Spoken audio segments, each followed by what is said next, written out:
उत्तर प्रदेश की राजनीति एक बार फिर आरोपों और आशंकाओं की तेज आंच में खड़ी है। विधानसभा चुनाव में अब भी 1 साल से अधिक का समय बाकी है, लेकिन राजनीतिक तापमान ऐसा है मानो चुनाव कल ही होने हो। इस माहौल में समाजवादी पार्टी के अध्यक्ष अखिलेश यादव का हालिया बयान सिर्फ एक राजनीतिक प्रतिक्रिया नहीं, बल्कि चुनावी प्रक्रिया की विश्वसनीयता और लोकतांत्रिक ढांचे पर गहरी चिंता की परतें उघाड़ता है। सत्ता, प्रशासन और चुनावी तंत्र के बीच कथित तालमेल की जो बात अखिलेश कह रहे हैं, वो प्रदेश की राजनीति में एक गंभीर विमर्श खड़ा करती है। अखिलेश यादव ने दावा किया है कि आगामी विधानसभा चुनाव से पहले भारतीय जनता पार्टी और चुनाव आयोग मिलकर मतदाता सूची में बड़े पैमाने पर हेरफेर की तैयारी कर रहे हैं। उनका आरोप है कि जिन इलाकों में समाजवादी पार्टी का वोट आधार मजबूत है, वहां विशेष संशोधन अभियान SIR के नाम पर 50,000 तक नाम काटे जा सकते हैं। यह आरोप मत संख्या का विवाद नहीं, बल्कि चुनावी अधिकार और मतदाता के अस्तित्व से जुड़ा संवेदनशील सवाल है। उन्होंने उदाहरण देते हुए कहा है कि फर्रुखाबाद के 3 दर्जन गांव सूचीबद्ध ही नहीं हैं और लखनऊ पूर्वी में 1100 मतदाता लापता हैं, जो प्रक्रिया की सटीकता पर गंभीर सवाल खड़ा करने वाली बात है। उनका यह भी कहना है कि BLO उन क्षेत्रों में नहीं पहुंच रहे हैं जहां दलित, पिछड़े, अति पिछड़े और मुस्लिम मतदाताओं की संख्या ज्यादा है। बिहार में 65 लाख वोट हटाए जाने का हवाला देकर उन्होंने आशंका जताई है कि उत्तर प्रदेश में यह आंकड़ा 1.5 से 2 करोड़ तक जा सकता है।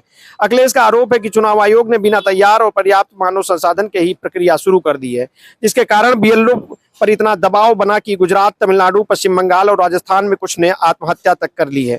यह आरोप न सिर्फ चुनाव प्रबंधन की कठोरता, बल्कि ये उसकी मानवीय संवेदनशीलता पर भी कटाक्ष करता है। अखिलेश यादव के बयान में राजनीतिक तंज भी है और सत्ता प्रति का प्रहार भी है। उनका कहना है कि बीजेपी सत्ता में आकर भ्रष्टाचार की चरम सीमा तक पहुंच चुकी है। वो कहते हैं कि बीजेपी वर्तमान की बात नहीं करती, सिर्फ भविष्य बेचती है। 414 दिन बचे होने के बावजूद समाजवादी पार्टी इस कथित साजिश से निपटने के लिए तैयार है और आयोग से SIR प्रक्रिया के समय विस्तार की मांग करेगी। बीजेपी पर उनके आरोप और तीखे हो जाते हैं जब वो दावा करते हैं कि न पार्टी बंगाल जीतेगी न यूपी। मजाकिया अंदाज में उन्होंने कहा कि बीजेपी अपना घोषणा पत्र खुद नहीं पढ़ती और समाजवादी पार्टी 2147 का घोषणा पत्र जारी करके उसे शैली में बीजेपी को आईना दिखाएगी। अखिलेश ने यह भी कहा है कि जब इटावा में केदारेश्वर मंदिर का निर्माण चल रहा था, तब बीजेपी ने उनके खिलाफ प्रेस कॉन्फ्रेंस कराई थी। इसलिए ये कहना है कि वे किसी भी धर्म के विरोधी हैं, पूरी तरह भ्रामक है। एक तरफ वो चुनावी लड़ाई की तैयारी कर जोर देते हैं, दूसरी ओर शासन प्रशासन के रवैये पर सवाल खड़े करते हुए कहते हैं कि दाल मंडी के व्यापारियों को पुलिस के माध्यम से दबाया जा रहा है और कानपुर में 100 से अधिक शिकायतों पर भी मुकदमे दर्ज नहीं हुए हैं। कार्यकर्ताओं में उन्होंने नेताजी की शैली में लड़ाई लड़ने का आह्वान किया है, परंतु शांति, संयम और संगठित रणनीति के साथ। उनकी रणनीति साफ है, हर कार्यकर्ता मतदाता पंजीकरण को सुनिश्चित करे, हर समर्थक अपना नाम लिस्ट में जुड़वाए और चुनावी प्रक्रिया पर निगरानी रखे। अखिलेश ने अंत में कहा कि अयोध्या, काशी और मथुरा में खरीदी जा रही जमीनों की जांच करवाने की बात भी कही, ये दावा करते हुए कि सबसे अधिक गड़बड़ियां बीजेपी से जुड़े लोगों के पास से ही निकलेंगी।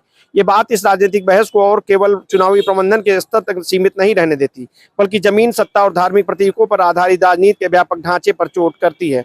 कुल मिलाकर अखिलेश यादव का बयान केवल आरोपों की बौछार नहीं, बल्कि उत्तर प्रदेश की राजनीतिक परिदृश्य में छिपी हलचलों, चुनावी प्रक्रियाओं पर बढ़ती अविश्वसनीयता और प्रशासनिक पारदर्शिता पर उठते भरोसे के संकट को सामने लाने वाला वक्तव्य है। चुनाव से पहले मतदाता सूचियों से जुड़े ऐसे आरोप न सिर्फ राजनीतिक दलों के लिए चुनौती है, बल्कि लोकतंत्र की जड़ों को भी सवालों के घेरे में खड़ा कर देते हैं।